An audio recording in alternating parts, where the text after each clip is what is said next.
Education के एक और धमाकेदार वीडियो में आपका स्वागत है। लिए स्टूडेंट, अब आपके सामने कक्षा 9वीं हिंदी का एक ऐसा अभ्यास प्रश्न पत्र लेकर के आ चुका हूं जहां से बहुत सारे क्वेश्चंस आपके एग्जाम में देखने को मिलेगा। देखिए, मैं अभ्यास प्रश्न पत्र जो फर्स्ट सेट है उसका ऑलरेडी वीडियो अपलोड कर दिया हूं। कल ही वीडियो अपलोड कर दिया था। अगर आपने नहीं देखा तो प्लीज जाइए जाकर के देख लीजिए। और अगर आपने इस सेट की सभी क्वेश्चंस को अच्छे से प्रिपेयर कर लिया है तो अब आपकी बारी है कि कक्षा 9वीं हिंदी के सेकंड सेट को भी अच्छे से प्रिपेयर कर लें, क्योंकि आपको पता है आपके एग्जाम में दोनों सेटों को मिलाकर ही क्वेश्चन पेपर बनाया जाएगा। क्योंकि मैंने चैप्टर वाइज चैप्टर जो चैप्टर आपके एग्जाम में पूछा जाएगा उन्हीं के सभी मोस्ट आईएमपी क्वेश्चंस को इन दोनों सेटों में रखा हूं, तो डेफिनेटली आपको प्रॉफिट ही मिलेगा। यह कोई भ्रामक पेपर नहीं है, ना तो मैं आपको भ्रम फैला रहा हूं। यह एक अभ्यास प्रश्न पत्र है और इसकी खूब प्रैक्टिस कर लो, अच्छे से पढ़ लो। यकीन मानो 75 में से आसानी से आप 60 से 65 नंबर ला सकते हैं इन दोनों पेपर को पढ़ने के बाद। तो चलिए हम सबसे पहले फर्स्ट सेट को साइड करते हैं, क्योंकि इसको मैंने अच्छे से कंप्लीट कर दिया। अब बारी है हमारे सेकंड सेट की। तो आप ध्यानपूर्वक एक एक प्रश्न के उत्तर को समझने का प्रयास कीजिएगा। पहला नंबर कहता है कि कबीरदास की रचना है। आपको पता है एमपी बोर्ड हर साल इस प्रश्न को पूछा है। देखो, इसीलिए हमने सेट सेकंड में और सेट फर्स्ट में भी डाला इस क्वेश्चन को, और पहले नंबर में, क्योंकि पहला क्वेश्चन आपके स्कूल में ये भी हो सकता है। देखो, कबीरदास जी की रचना है। क्या रचना है? कबीरदास जी किस प्रकार से रचना करते थे, इनमें से कौन सा लिखा है, ये पूछा गया। तो साकेत, कुरुक्षेत्र, बीजक, यामा। तो इसमें से बीजक को कबीरदास जी ने लिखा है। छायावाद के प्रमुख कवि कितने हैं, ये पूछा है। तो प्रमुख कवि 5 हैं, तो इसलिए आपको यहाँ पर 5 में टिक करना है। लेकिन ध्यान रखना कि आपको पांचों कवि का नाम याद होना चाहिए। नेक्स्ट कहता है कि कामयानी क्या है ना? खंड काव्य है, महाकाव्य है, या फिर मुक्तक काव्य है? इनमें से कोई नहीं। तो इसका सही आंसर लगाएंगे, कामयानी एक महाकाव्य है जिसको लिखने वाले जयशंकर प्रसाद जी हैं। ठीक है। नेक्स्ट कहता है विभावानुभाव संचारी संयोग दृश्य निष्पत्ति, यह सूत्र किसका है? देखो, ये रस के लिए एक सूत्र दिया गया है कि विभावानुभाव संचारी सहयोग दृश्य निष्पत्ति, तो इसे लिखने वाले भरत मुनि हैं। ठीक है। एक और जो बहुत प्रसिद्ध है, रसाक्तम वाक्यम काव्यम, अर्थात रसयुक्त वाक्य ही काव्य है, उसे दिए हैं आचार्य विश्वनाथ, और इसे क्या कौन दिए हैं? भरत मुनि। तो ये दोनों जो हिंदी के महान कवि हुए हैं, लेखक हुए हैं, इनका याद रखिएगा। नेक्स्ट कह रहा है कि जहां किसी शब्द की आवृत्ति एक से अधिक बार होती है किंतु इसका अर्थ भिन्न भिन्न होता है, वहां कौन सा अलंकार होता है? तो देखो, जब एक ही शब्द की आवृत्ति बार बार हो और अर्थ डिफरेंट डिफरेंट हो, वहां कहलाता है यमक अलंकार। इसका एक अच्छा एग्जाम्पल है कनक कनक ते 100 गुनी। अब देखो, मैंने 2 बार कनक बोला। एक कनक का मतलब होता है सोना और दूसरे कनक का मतलब होता है धतूरा। ठीक है, वही सोना गोल्ड और धतूरा जो शंकर जी पर फूल चढ़ता है। तो कनक कनक ते 100 गुनी, मादकता अधिकाय, या पाए बौराय नर, या खाए बौराय। मतलब अगर कोई व्यक्ति बहुत ज्यादा सोना पा जाता है तो पागल हो जाएगा, और अगर कोई व्यक्ति धतूरा खा लेता है तो वो भी पागल हो जाएगा। ठीक है। बस बेशर्ते ये कि एक खुशी के मारे पागल होगा तो दूसरा जहर के मारे पागल हो जाएगा। नेक्स्ट कहता है छठवां नंबर, किसी भी बात पर अतिरिक्त बल देने के लिए जिन शब्दों का प्रयोग करते हैं वो कौन शब्द कहलाते हैं? तो उसे कहते हैं निपात शब्द। एग्जाम्पल के तौर पर समझना, जैसे मैं बोल रहा हूँ कि मैं बाजार जाऊंगा, ये बहुत सिंपल सा वाक्य मैंने बोला, मैं बाजार जाऊंगा, सिंपल सा है। लेकिन अगर मैं बोलूं मैं भी बाजार जाऊंगा, तो मैंने जो भी शब्द जोड़ा वो शब्द को जोर दिया है, बल दिया है, कि मतलब बाजार तो जाऊंगा ही जाऊंगा, लेकिन फिक्स हो गया कि मैं भी जाऊंगा। तो बस इसी को कहते हैं निपात शब्द। चलिए आगे बढ़ते हैं। प्रश्न क्रमांक 2, रिक्त स्थान की पूर्ति कीजिए। इसमें पहला नंबर कहता है कि लेखिका महादेवी वर्मा के बाबा फारसी और किस भाषा के जानकार थे? तो महादेवी वर्मा के बाबा जी फारसी और उर्दू भाषा के जानकार थे, तो यहाँ पर उर्दू लिख देना है। नेक्स्ट कहता है संचारी भाव की संख्या कितनी है? एमपी बोर्ड का पसंदीदा क्वेश्चन, चाहे 9वीं हो चाहे 10वीं, हर साल पूछता है, तो इसकी संख्या 33 मानी गई है, 33। नेक्स्ट कहता है कि सच्चे प्रेमी को जब प्रेमी मिल जाता है तो सब विष क्या होता है? देखो, अगर कोई दो व्यक्ति हैं जो बहुत ज्यादा प्रेम कर रहे हैं और अगर आपस में मिल जाते हैं तो जितना भी उनके बीच में खटास रहता है ना, वो सब बहुत अच्छा ही मिल जाता है, और जितने भी विष होते हैं सब अमृत बन जाते हैं। तो सब विष अमृत हो जाए। नेक्स्ट कहता है कि महाकाव्य में जीवन का डैश डैश चित्रण होता है। तो महाकाव्य में जीवन का विस्तृत चित्रण होता है, समग्र चित्रण होता है। ठीक है, तो यहाँ पर लिखना है विस्तृत या समग्र, जो लिखना हो वो लिख सकते हो। ठीक, तो इस प्रकार से मैं उम्मीद करता हूँ यहाँ तक आपको रट गया होगा। चलिए आगे बढ़ते हैं, आगे कुछ क्वेश्चंस को समझने का प्रयास करते हैं। दिमाग में अच्छे से बैठा लीजिएगा, सब चीज रट लो, यही सब आएगा तुम्हारे एग्जाम में। इससे बाहर का 1 नंबर का भी प्रश्न नहीं आएगा, क्योंकि सभी इंपॉर्टेंट क्वेश्चंस को मैंने यहाँ पर डाल दिया भाई। अब क्या आएगा बाहर से तुम खुद सोचो। नेक्स्ट कहता है कि पात्रों के संवादों से प्रस्तुत रचना क्या कहलाती है? तो पात्रों के संवादों से प्रस्तुत रचना नाटक कहलाती है ना। जब कई सारे व्यक्ति होते हैं और पात्र ही कुछ बोले, है ना, रामलीला वगैरह देखी होगी यार, घर गांव में जो होता है ना, कोई राम बनता है, कोई लक्ष्मण, कोई सीता, फिर वो आते हैं तो अपना पाठ करते हैं, मतलब जो उनको कहना होता है वो कहते हैं संस्कृत भाषा में। ठीक, तो पात्रों के संवाद प्रस्तुत रचना को नाटक कहते हैं। रीढ़ की हड्डी एकांकी में कुल कितने पात्र हैं? तो 6 पात्र थे। इस प्रकार से हमारे फिल इन द ब्लैंक्स मतलब खाली स्थान कंप्लीट होता है। आगे बढ़ते हैं, प्रश्न क्रमांक 7, सत्य और असत्य लिखिए। आइए इसको भी कवर करते हैं। पहला नंबर कहता है कि सुमित्रानंदन पंत प्रकृति प्रेमी कवि थे। क्या ये प्रकृति प्रेमी कवि थे? तो बिल्कुल सत्य है। सुकुमार, प्रकृति के सुकुमार कवि सुमित्रानंदन पंत को ही कहा जाता है। नेक्स्ट कहता है राम भक्ति शाखा के प्रमुख कवि सूरदास जी हैं। नहीं यार, सूरदास जी राम भक्ति के नहीं है, बल्कि कृष्ण भक्ति शाखा के कवि हैं। नेक्स्ट कहता है कि जिसके कारण मन में भाव जागृत हो उसे आलंबन कहते हैं। जिसके कारण मन में भाव जागृत हो उसे आलंबन नहीं बल्कि उसे उद्दीपन कहते हैं, इसलिए ये भी गलत हो जाएगा। कामयानी को लिखने वाले तुलसीदास ने नहीं, जयशंकर प्रसाद है, मैंने पहले ही बोला। नेक्स्ट कहता है जो दंड शब्द है उसका विलोम क्या सजा होता है? नहीं, दंड का विलोम सजा नहीं होता। दंड और सजा दोनों सेम चीज है, तो दंड का विलोम सजा नहीं होगा, इसलिए असत्य हो जाएगा। नेक्स्ट क्या कहता है किरण शब्द का पर्यायवाची रश्मि है, क्या है? रसीम है, रसीम है, तो बिल्कुल सत्य है। ठीक, रसीम है। किरण का पर्यायवाची क्या है? रसीम है। चलें आगे बढ़ते हैं। नेक्स्ट कहता है प्रश्न क्रमांक 4, जिसमें कहता है सही जोड़ी मिलाइए। आइए क्रमशः कवर करते हैं। देखो सही जोड़ी मिलाने का ना एक अच्छा तरीका बताने वाला हूँ। सबसे पहले जितना तुमसे आता है वो मिला लिया करो, और जो नहीं आता ना उसको छोड़ दिया करो। अब देखना मैं मिलाता हूँ। जैसे 3 वर्णों का समूह क्या कहलाता है? तो गण कहते हैं, तो ये पहले वाला मुझे बनता था तो मैंने 1 कर दिया। वाक्यम रसाक्तम काव्यम अर्थात रसयुक्त वाक्य ही काव्य है, इसे कहने वाले आचार्य विश्वनाथ हैं, तो ये भी मेरे से बनता था, मैंने मिला लिया। लेकिन सवैया, सवैया क्या है? खंड काव्य है, वार्णिक छंद है, महाकाव्य है, 4 हमें नहीं पता। ठीक है, तो देखो 4 तो होगा नहीं। अब खंड काव्य, वार्णिक और महाकाव्य में कोई एक होगा, लेकिन अभी मुझे फिक्स नहीं है, इसलिए इसे छोड़ देता हूँ, आगे बढ़ता हूँ। रस के कितने अंग होते हैं? 4 अंग होते हैं, सबको पता है। ठीक है, तो यहाँ पर चौथा नंबर लिख दो। 3 नंबर को मैं छोड़ दिया, ठीक है, अभी क्योंकि अभी मेरे से नहीं बन रहा है। ठीक, आगे देखेंगे। अब रस के कितने अंग होते हैं? 4 होते हैं, स्थायी भाव, विभव, अनुभव और संचारी भाव। अच्छा, पंचवटी क्या है? तो पंचवटी भाई साहब एक खंड काव्य है, तो ये 5वां नंबर कर दो। कामयानी क्या है? एक महाकाव्य है, जिसको लिखने वाले जयशंकर प्रसाद है। अब क्या बचा? सवैया, वाणिज्य छंद, आमने सामने बचा है, तो बस ये उत्तर इस प्रकार से निकाला करो, आंसर तुमसे भी अच्छे से बन जाएगा। चलिए आगे बढ़ते हैं। एक शब्द या एक वाक्य में उत्तर दीजिए। हमारा पहला नंबर कहता है कि गांव में शहरी मेहमान की तरह सज धज कर कौन आया था? तो गांव में शहरी मेहमान की तरह सज धज कर बादल आए थे, बादल, तो यहाँ पर बादल लिख दो। नेक्स्ट कहता है कि प्रबंध काव्य के 2 भेद बताओ। सॉरी, प्रबंध काव्य के भेद का नाम बताओ। तो 2 भेद होते हैं, है ना, मैंने उत्तर ही बता दिया। 2 भेद होते हैं और नाम पूछा है, तो एक हो गया खंड काव्य और दूसरा हो गया आपका महाकाव्य। ये प्रबंध काव्य के प्रकार हैं, ध्यान रखना। ठीक, खंड काव्य और महाकाव्य। अब लिख लेना यार, मैं इतना नहीं लिख रहा हूँ, इतना तुमसे आता है ना। अच्छा सुनो, पीडीएफ को डाउनलोड करना हो ना तो लिंक डिस्क्रिप्शन बॉक्स में, मैं बताना भूल गया था, पीडीएफ को डाउनलोड कर लीजिए। टेलीग्राम पर जुड़ जाओ, वहां पर भी पीडीएफ भेज दिया जाएगा। और मन में कोई प्रश्न हो, कुछ पूछना हो तो इंस्टाग्राम पर जुड़ करके मैसेज कर सकते हैं। आगे बढ़ते हैं। रसाक्तम वाक्यम अर्थात रसयुक्त वाक्य ही काव्य है, इसे किसने कहा था? तो आचार्य विश्वनाथ ने कहा था। यहाँ पर उत्तर लिखा गया है, यहाँ पर लिख देना आचार्य विश्वनाथ। ठीक, नेक्स्ट संस्मरण किसे कहते हैं? तो किसी व्यक्ति के जीवन के बारे में लिखी गई कहानी संस्मरण कहलाती है। जैसे तुम मेरे ऊपर लिख दो कहानी, तो संस्मरण कहलाएगा। ठीक, नेक्स्ट समास कितने प्रकार के होते हैं? तो समास 6 प्रकार के होते हैं। नेक्स्ट कहता है लेखिका की परदादी ने मंदिर में जाकर के क्या मन्नत मांगी थी? तो लेखिका की परदादी मांगी थी कि हे भगवान, जब भी कोई बच्चा हो तो पहला बच्चा लड़की होनी चाहिए, ये मन्नत मांगी थी। इस प्रकार से जाइए पीडीएफ को डाउनलोड कर लीजिए।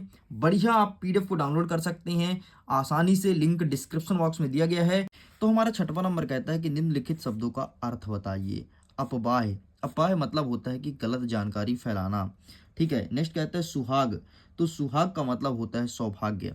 नेक्स्ट कहता है विमल, तो विमल का अर्थ होता है निर्मल और ऊषा का मतलब होता है भोर, यही पूछा गया है। तो देखिए आपके ब्रिज कोर्स में यहाँ पर था पेज नंबर 3 में, तो वही आपके एग्जाम में पूछा जा सकता है।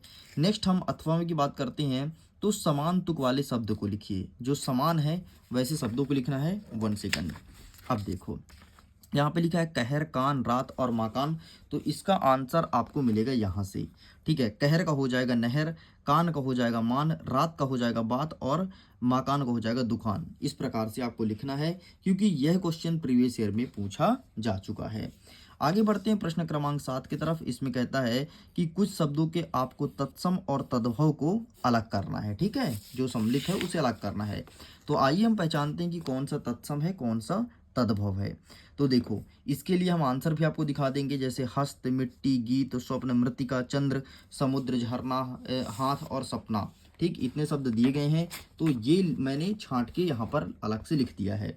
तत्सम में देखो हस्त आएगा, स्वप्न आएगा, चंद्र आएगा, मृतिका आएगा, एंड तद्भव में मिट्टी, गीत, समुद्र, झरना, हाथ, सपना, ये सब तद्भव में आएगा। मतलब वो शब्द जो संस्कृत से सीधे तौर पर उठा लिए जाते हैं उसे कहते हैं तत्सम, और जो हिंदी रूप होता है उसे कहते हैं तद्भव। चलिए साइड करते हैं, मैं उम्मीद करता हूँ समझ आया होगा। अथवा में कहता है कि निम्नलिखित में से विशेषण तथा विशेष्य को छांटिए। अब देखो जिसकी विशेषता बताई जाती है उसे विशेषण कहते हैं। जैसे जहरीला सांप में सांप की विशेषता बताई जाती है कि वो जहरीला है, उसका गुण कैसा है, जहरीला है, तो जहरीला आपका विशेषण हो जाएगा और सांप हो जाएगा विशेष्य। जैसे गरम गरम रोटी, तो यहाँ पर रोटी आपका विशेष्य हो जाएगा और गरम गरम हो जाएगा विशेषण। खास मेहमान, तो मेहमान विशेष्य हो जाएगा और खास हो जाएगा विशेषण। करारे पापड़, तो पापड़ हो जाएगा आपका विशेष्य और करारे हो जाएगा आपका विशेषण। मैं दिखा देता हूँ, आपके यहाँ पर ब्रिज कोर्स में अवेलेबल है, तो इसके लिए आपको जाना पड़ेगा ब्रिज कोर्स के पेज नंबर 9 में। ये देखिए यहाँ से क्वेश्चंस को उठा के रखा गया है। चलिए आगे बढ़ते हैं। नेक्स्ट कहता है कि प्रश्न क्रमांक 8, दिए गए शब्दों का अर्थ लिख करके वाक्यों में प्रयोग कीजिए। प्रशिक्षण, प्रशिक्षण का मतलब होता है ट्रेनिंग देना या फिर किसी को प्रशिक्षित करना। नेक्स्ट कहता है अंतरिक्ष, संस्था एंड प्रयोगशाला। तो आइए इन सब का आंसर आपके सामने हम रख देते हैं ताकि आप क्रमशः इसे लिख पाएं। तो देखो प्रशिक्षण का मतलब होता है ट्रेनिंग देना, तो राम की स्कूल में प्रशिक्षण चल रही है। अंतरिक्ष, अंतरिक्ष मतलब होता है ब्रह्मांडीय पिंड, तो अंतरिक्ष में असंख्य तारे हैं। संस्थान मतलब होता है संगठन, तो देश में कई संस्थान कार्यरत है। एंड प्रयोगशाला का मतलब होता है परीक्षण, हमारे विद्यालय में प्रयोगशाला है। बस इतना आपको लिखना है। चलिए साइड करते हैं। नेक्स्ट आगे बढ़ते हैं अथवा में। अथवा में कहता है कि दिए गए शब्दों को शब्दकोश को क्रम से जमाना है, एंड यहाँ पर हमने क्रम से जमा दिया है। देखो अगर आपसे आ से लेकर के आहा तक और का से लेकर के ज्ञा तक का खा ज्ञान है तो आप आसानी से जमा पाएंगे। ठीक, तो पहले अंतरिक्ष आएगा, फिर आएगा झील, फिर आएगा तापमान, फिर आएगा विचरण, फिर आएगा आपका भारहीन, फिर आएगा मिलने, फिर आएगा यात्री और फिर आएगा संस्थान। इस प्रकार से कंप्लीट होता है। हमारा 9वां नंबर कह रहा है कि दैनिक जीवन में उपयोग होने वाले मुहावरे को लिखना है और उनका अर्थ बताना है। तो कई सारे मुहावरे हैं, आपके मन में जो हो वो लिख सकते हो। जैसे नाक में दम करना, ठीक है और आग में घी डालना, घी में आग डालना। ठीक, इस प्रकार से आप लिख सकते हो अपने हिसाब से जो आपको ठीक लगे। कोई भी लिख दो क्योंकि यहाँ पर कंपलसरी नहीं किया गया है, और इसी प्रकार से 2 साल पहले क्वेश्चंस पूछा गया था, इसलिए मैंने इस क्वेश्चन को यहाँ पर रखा है। आगे देखते हैं अथवा में क्या कहता है कि विराम चिन्ह का प्रयोग करके वाक्य बनाना है। पिछले साल भी पूछा गया है विराम चिन्ह से संबंधित प्रश्न, और इस बार भी आएगा, इस चीज को ध्यान रखिएगा। ठीक है, तो विराम चिन्ह यहाँ पर दिया है, कौन सा क्वेश्चन मार्क दिया है, खड़ी पाई दिया है और विस्मय बोधक चिन्ह दिया है। तो आइए हम इसका आंसर आपको दिखा देते हैं, हमने यहाँ पर कर रखी है। ठीक है, ताकि आपको आसानी हो जाए। ये देखो ये आपके सामने अवेलेबल रहा, क्वेश्चन मार्क, क्यों राम कहाँ जा रहे हो, या फिर क्यों क्या हुआ, कुछ भी लिख सकते हो। ठीक है, और खड़ी पाई वाला मतलब राम और लक्ष्मण भाई हैं। ठीक है, और अंतिम में आपको खड़ी पाई लगा देना है। एंड विस्मयादिबोधक चिन्ह, अरे तुम आ गए, जब भी कभी आश्चर्यजनक बात कहने होता है तो विस्मयादिबोधक चिन्ह का प्रयोग किया जाता है। चलिए आगे बढ़ते। नेक्स्ट कहता है प्रश्न क्रमांक 10, मुंशी प्रेमचंद्र की साहित्यिक विशेषता लिखते हुए 2 रचनाएं बतानी है। साहित्यिक विशेषता मतलब कह रहा है कि आपको भाव पक्ष और कला पक्ष लिखना है, मुंशी प्रेमचंद्र जी का। तो आइए इसका आंसर मैं दिखा देता हूँ, क्या लिखेंगे साहित्यिक परिचय। बाकी इसके लिए सेपरेट मैंने बना के रखा है वीडियो, आप वहाँ से देख लेना। तो ये रहा इनकी रचनाएं, इनकी भाषा और शैली, ये और साहित्य में स्थान ये रहा। तो आपको ये तीनों पॉइंट को लिखना है। चलिए साइड करते हैं, नेक्स्ट देखते हैं। नेक्स्ट क्वेश्चन कह रहा है कबीर ने सच्चे प्रेम की क्या कसौटी बताई है। तो ये रहा इसका आंसर, आप इसका फोटो क्लिक कर सकते हैं। चलिए साइड करते हैं। अथवम कहता है कि मनुष्य ईश्वर को कहाँ कहाँ ढूंढता फिरता है। तो ये रहा इसका आंसर कि मनुष्य ईश्वर को कहाँ कहाँ ढूंढता है। तो मंदिर में, मस्जिद में, काबा में और कैलाश में। चलिए आगे बढ़ते हैं। नेक्स्ट कह रहा है प्रश्न क्रमांक 12, कवियत्री ललब्ध का घर जाने की ये चाह से क्या तात्पर्य है। तो ये रहा आपके सामने आंसर, तो आप इसका भी फोटो क्लिक कर सकते हैं। ठीक, चलिए साइड करते हैं। नेक्स्ट हमारा अथवा कह रहा है कि नई कविता की दो विशेषता बताइए। तो आइए देखते हैं कि नई कविता की दो विशेषताएं हमें क्या लिखनी है। ये रहा, देखिए नई कविता की दो विशेषताएं। ठीक है, तो व्यंग प्रधान रचनाएं होती थी और क्षणवाद की प्रधान रचनाएं होती थी। आगे बढ़ते, नेक्स्ट कहता है कि भक्ति काल को स्वर्ण युग का काल क्यों कहा जाता था। एमपी बोर्ड का पसंदीदा क्वेश्चन है, हर साल पूछता है इस प्रश्न को। ठीक है, तो ये यहाँ पर लिखा गया है कि भक्ति काल को स्वर्ण युग काल क्यों कहा जाता था। तो यहाँ से यहाँ तक पूरा आंसर लिख कर के आना है। बहुत ही अच्छा आंसर यहाँ पर लिखा है। आगे बढ़ते हैं, नेक्स्ट कहता है 14 नंबर, छायावाद की दो विशेषताएं हमें बतानी है कि छायावाद की विशेषताएं कौन कौन सी है। तो छायावाद की दो विशेषताएं, एक सेकंड मैं आपके सामने रखता हूँ। ये रहा, ये देखिए, छायावादी सौंदर्य और प्रेम का चित्रण आमूर्त तथा भाव प्रणय है। प्रणय की अनुभूतियों प्रकृति के माध्यम से व्यक्त है। मानवीय गुणों एवं नारी का सम्मान। तो बस ये आपको लिखना है। क्वेश्चन कहता है कि काव्य किसे कहते हैं, इसका भेद बताइए। तो ये रहा इसका आंसर, रसाक्तम वाक्यम काव्यम, अर्थात रसयुक्त वाक्य ही काव्य है। इसके भेद दो हैं, एक है दृश्य काव्य और दूसरा है श्रव्य काव्य। बस इतना आपको लिखना है। आगे देखते हैं, प्रश्न क्रमांक 15 कहता है कि आज सुबह से उठ करके आपने क्या क्या किया है, उसके बारे में लिखना है। तो देखिए स्टूडेंट, इसका आंसर आपको स्वयं लिखना है। आपने क्या क्या किया है आप जानोगे ना, कि आज सुबह हमने 4 बजे सो के उठा, फिर हमने पढ़ाई की। ठीक, जो भी किए हो तो आपको अपने कार्य का कारण लिखना है, और ज़्यादा नहीं, 5 बिंदु। कितने बिंदु? 5 बिंदु। 1 बिंदु, 2 बिंदु, 3, 4, 5 ऐसे नंबर डाल के लिखना। चलिए आगे बढ़ते हैं। निम्नलिखित शब्दों का उपयोग करते हुए एक कहानी लिखना है। ठीक है, इन शब्दों का उपयोग करिए, एक कहानी लिखिए। क्या है, काकी, हलवा, व्यंजन, ठीक है, बूढ़ी, कचौरी, मेहमान, गांव, शादी, ये सब चीज़ें लिखा गया है। तो आइए हम आपको एक कहानी लिख करके दिखाते हैं। अभी अभी मैंने एक अच्छी कहानी लिखी है, ठीक है, जो कि बहुत सरल है और आप चाहो तो इसका यूज़ कर सकते हो। देखो इतने शब्द दिए गए हैं ना, तो सबसे पहले गांव शब्द दिया है, तो गांव को मैंने यहाँ पर यूज़ किया। ठीक है, गांव के शादी में, शादी भी दिया है ना, तो शादी भी आ गया। ठीक, गांव के शादी में कुछ मेहमान, तो मेहमान भी दिया तो मेहमान भी आ गया। ठीक है, कुछ मेहमान आए, ठीक, आए। अब बूढ़ी दिया तो बूढ़ी आ गया, बूढ़ी। काकी दिया ना, तो काकी आ गया, बूढ़ी काकी ने व्यंजन, ये देखो व्यंजन दिया तो व्यंजन आ गया। ने हलवा, ये देखो हलवा दिया है, और कचौरी दिया तो कचौरी बनाई। 1 2 3 4 5 6 7 8, 1 2 3 4 5 6 7 8 पूरे शब्द आ गए हैं। इस प्रकार से आप कहानी लिखोगे कि गांव के शादी में कुछ मेहमान आए, बूढ़ी काकी ने व्यंजन में हलवा व कचौरी बनाई। बस इतना लिखना है। नेक्स्ट कहता है 16 नंबर, कि रेलगाड़ी, बस, बैलगाड़ी, मोटरसाइकिल, साइकिल, किसी में भी आपने यात्रा किया हो, उस यात्रा का विवरण देना है। और यकीन मानो ये प्रश्न 2020 में पूछा है, सॉरी 2022 में पूछा है, 2023 में पूछा है, 24 में इस बार फिर से पूछा जाएगा। इस चीज़ के ध्यान रखना, 2 साल पूछा है। नेक्स्ट कहता है एक चित्र दिया है और इस पर एक अनुच्छेद लिखना है। तो चित्र में पृथ्वी दिया है, तो आप लिखेंगे कि पृथ्वी पर जीवन यापन पाया जाता है। पृथ्वी पर विभिन्न प्रकार की गैसों का समावेशन है, जिसमें ऑक्सीजन अत्यंत महत्वपूर्ण है। पृथ्वी पर 3600 सॉरी पृथ्वी पर 7,000 ज़्यादा स्पीसीज पाई जाती हैं, और पृथ्वी पर विभिन्न प्रकार की जीव जंतुओं का जन्म होता है। ठीक, इस प्रकार से आपको लिखना है पृथ्वी के ऊपर, और लिखेंगे कि पृथ्वी पर बर्फ़ भी पाया जाता है। देख लो ये चित्र में बर्फ़ दिख रहा है, जो चित्र में दिख रहा है वो तुम अपने शब्दों में लिख देना।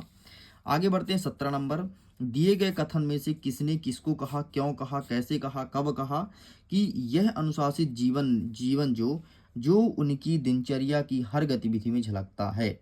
ठीक है, तो क्यों कहा, किससे कहा, तो ये सब मैं आपको बता देता हूँ कि कहाँ पर मिलेगा। तो सिंपल सा आप अपना ब्रिज कोर्स ओपन करना और ब्रिज कोर्स में जाना, सिंपल सा पेज नंबर 17, ये देखो पेज नंबर 17 में दिया गया है, और यहीं पर एक पृथ्वी का चित्र दिया है और अनुच्छेद लिखना है। ठीक, तो पेज नंबर 17 में ब्रिज कोर्स में आपके शिक्षक ने क्या भराया है आप इसे देख लेना, और यहीं पर रेलगाड़ी वाला भी दिया था। चलिए आगे बढ़ते हैं। नेक्स्ट कहता है कि हमारा महाकाव्य और खंड काव्य में अंतर लिखिए। तो आइए दिखाते हैं कि महाकाव्य और खंड काव्य में अंतर क्या लिखेंगे। तो ये रहा बेटा, देखो ये महाकाव्य में जीवन का समग्र चित्रण होता है, जबकि खंड काव्य में किसी अंश का चित्रण होता है। एंड यहाँ पर लिखा गया है 4 पॉइंट, तो चारों पॉइंट आपको कंठस्थ याद कर लेना है, एकदम रट लीजिए। आगे बढ़ते हैं। 18 नंबर कहता है कि काव्य किसे कहते हैं, उसका भेद बताइए। ये क्वेश्चन रिपीट किया गया है क्योंकि एमपी बोर्ड हर साल पूछता है कि काव्य किसे कहते हैं, ठीक है। तो रिपीटेड क्वेश्चन आप यहाँ पर देख सकते हैं, इसको मैंने पहले कवर कर लिया है। नेक्स्ट कहता है कि रस किसे कहते हैं, इसके अंग का नाम लिखो। तो ये रहा रस किसे कहते हैं। किसी काव्य को पढ़ने सुनने देखने में जो हमें आनंद की अनुभूति मिलती है उसे रस कहते हैं। और रस के अंग को पूछा गया तो रस के 4 अंग होते हैं, स्थायी भाव, विभव, अनुभव, संचारी भाव। बस यही आपको लिखना है, ठीक है। आगे बढ़ते हैं। प्रश्न क्रमांक 19 कहता है कि मात्रिक छंद किसे कहते हैं और उदाहरण सहित लिखिए। तो आइए देख लेते हैं मात्रिक छंद। ये रहा इसका आंसर। जिन छंदों में मात्राओं की गणना की जाती है उसे मात्रिक छंद कहते हैं। जैसे दोहा और चौपाई एक मात्रिक छंद है। मंगल भवन अमंगलहारी द्रवहु सुदर्शित अजर बिहारी, यह एक अमात्रिक छंद का उदाहरण है। चलिए आगे बढ़ते हैं। अथवा क्या कहता है कि दोहा को परिभाषित कीजिए, ठीक है। दोहा को परिभाषित कीजिए, आपको बताना है कि दोहा क्या होता है, ठीक। तो आइए दिखा देते हैं। ये रहा आपके सामने दोहा। दोहा एक मात्रिक छंद है। इसमें चरण होते हैं, इसमें 4 चरण होते हैं, ठीक है। ये थोड़ी यहाँ पर गलत है, इसमें 4 चरण होते हैं। पहले और तीसरे में 13-13 है, और दूसरे और चौथे में 11-11 मात्राएं होती हैं। अंतिम में गुरु और लघु होता है, ठीक। रहीवन पानी राखी बिन पानी सब सून, पानी गए न उबरे मोती मानुष्यन, बस इतना आपको लिखना है। आगे बढ़ते हैं। प्रश्न क्रमांक 20 कह रहा है कि अनुप्रास अलंकार को परिभाषित करना है एग्जाम्पल सहित, ठीक है। तो ये रहा आपके सामने अनुप्रास अलंकार, ठीक है। जहाँ एक ही वर्ण को एक से अधिक बार प्रयोग होता है वहां पर अनुप्रास अलंकार होता है। जैसे चारु चंद्र की चंचल किरणें खेल रही थी जलथल में, बस इतना आपको लिखना है। चलिए इसके अर्थों कहता है कि यमक अलंकार को परिभाषित कीजिए। तो ऐसा कोई शब्द है जो 2 से अधिक बार आए किंतु उसका अर्थ भिन्न भिन्न हो, उसे कहते हैं यमक अलंकार। एग्जाम्पल देखो, कनक कनक ते 100 गुनी मादकता अधिकाय, यही खाए बौराय नर यही पाए बौराय। मतलब एक कनक का मतलब है धतूरा, दूसरे कनक का मतलब सोना, सोना मतलब गोल्ड।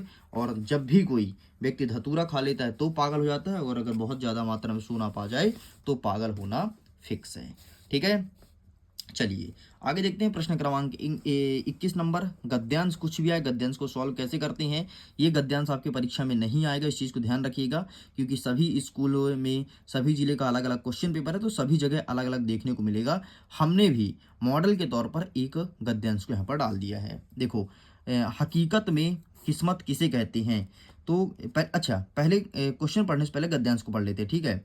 कहती सारी दुनिया जिसे किस्मत, नाम है उसकी हकीकत में मेहनत। जो रचते हैं खुद अपनी किस्मत भी कहे जाते हैं साहसी। जो करते हैं ईश्वर से शिकायत भी कहे जाते हैं आलसी, ठीक। तो हकीकत में किस्मत किसे कहते हैं, तो हकीकत में किस्मत मेहनत को कहते हैं। तो ये हो गया हमारे पहले नंबर का उत्तर। जो अपनी किस्मत रचते हैं उन्हें क्या कहते हैं, तो जो अपनी किस्मत रचते हैं उसे कहते हैं साहसी, ये हो गया दूसरे का उत्तर, ठीक है। ईश्वर से शिकायत करने वाले को क्या कहते हैं, तो उसे कहते हैं आलसी, ये हो जाएगा तीसरे का उत्तर। लो कंप्लीट, ठीक है। चलिए आगे देखते हैं अथवा क्या कहता है। फिर से ध्यानपूर्वक गद्यांश को पढ़ेंगे तभी जाकर के हमसे उत्तर बन पाएगा। आओ देखते हैं। मानव जीवन में उत्तरदायित्व का विशेष स्थान है। अवगुणों को दूर करने के लिए एवं जीवन को सफलता प्राप्त करने के लिए उत्तरदायित्व का ज्ञान होना अति आवश्यक है। उत्तरदायित्व आ जाने पर मनुष्य बुद्धिमान हो जाता है। उदाहरण के लिए बुरी आदतें वाले लोग शिक्षक जैसे पद को प्राप्त कर अपनी बुरी आदतों को छोड़ देते हैं, उसी प्रकार से उदंड नव युवक भी गृहस्थी का भार आ जाने पर विचारशील बन जाता है, ठीक। तो इसका शीर्षक क्या है, तो इसका शीर्षक हो जाएगा मानव जीवन, ठीक है। जीवन में सफलता प्राप्त करने के लिए क्या आवश्यक है, तो जीवन में ये देखो लिखो है, अवगुणों को दूर करने के लिए एवं जीवन में सफलता प्राप्त करने के लिए उत्तरदायित्व का ज्ञान होना अति आवश्यक है। ये चीज़ आपको लिखना है, ठीक। ये यहाँ से ये रहा दूसरे नंबर का। नेक्स्ट कहता है लोग अपनी बुरी आदत कब छोड़ देते हैं, तो यहाँ पर लिखा है कि आदत वाले लोग शिक्षक जैसे पद को प्राप्त करके, जब लोग शिक्षक बन जाते हैं तो अपनी बुरी आदत को छोड़ देते हैं। ये रहा है आपका तीसरा बिंदु, ठीक, इतना आपको लिखना है। आगे देखते हैं प्रश्न क्रमांक 22। शाला त्याग प्रमाण पत्र के लिए प्राचार्य साहब को पत्र लिखना है और परीक्षा परिणाम की जानकारी देते हुए मित्र को बधाई पत्र लिखना है। तो आइए मैं दिखा देता हूँ, आपके क्वेश्चन बैंक में ये वाला आंसर अवेलेबल है। ठीक है, ये रहा शाला त्याग प्रमाण पत्र, आपको ये लिखना है। और एमपी बोर्ड हर साल पूछता है, हर साल repeat repeat repeat again repeat करता है, इसलिए इस बार भी देखने को मिलेगा। एंड ये वाला देख लो, इसे भी हर साल पूछता है। एंड पूरा उत्तर इसको देख लो, ये रहा। ठीक, और ये रहा कुछ। चलिए साइड करते हैं। अंतिम प्रश्न 23वां प्रश्न कह रहा है कि निम्नलिखित में से किसी एक विषय पर आपको रूपरेखा सहित निबंध लिखना है। विषय कौन कौन सा? विद्यार्थी जीवन का स्वर्ण युग, वृक्ष का महत्व, मेरी प्रिय पुस्तक और आधुनिक कंप्यूटर का युग। तो आइए देखते हैं विद्यार्थी जीवन का स्वर्ण युग, ये रहा आपके सामने। ठीक, तो प्लीज़ आप इसका स्क्रीनशॉट ले लीजिए और यही लिख करके चले आइएगा। इस प्रकार से स्टूडेंट पूरा का पूरा हमने एक मॉडल प्रश्न पत्र को पूरा कंप्लीट कर दिया। मैं उम्मीद करता हूँ ये वीडियो काफ़ी पसंद आया होगा। वीडियो पसंद आए तो वीडियो को लाइक कीजिए, अपने दोस्तों के साथ शेयर कीजिए। अगर पहली बार आए हैं चैनल को सब्सक्राइब ज़रूर कीजिएगा। इसके पीडीएफ को डाउनलोड करना है, लिंक डिस्क्रिप्शन बॉक्स में है, चेकआउट कीजिए, इसके पीडीएफ को डाउनलोड कीजिए। टेलीग्राम पर जुड़े रहिए, बहुत फ़ायदा मिलेगा क्योंकि टेलीग्राम पर अपडेट देता हूँ कि अब किसके वीडियोस आने वाले हैं। फिर कुछ बातें करना है या फिर टेस्ट देना है तो इसके लिए टेलीग्राम पर जुड़िए। और आप मेरे से जुड़िए इंस्टाग्राम पर, क्योंकि यहाँ पर मोस्ट आईएमपी क्वेश्चंस 2-2, 4-4 इंस्टाग्राम पर शॉर्ट्स वीडियो बना करके अपलोड करते रहता हूँ। ओके स्टूडेंट, सो मैं वीडियो क्विट करता हूँ एग्जाम के लिए। ऑल द बेस्ट, खुश रहिए, पढ़ते रहिए, मुस्कुराते रहिए।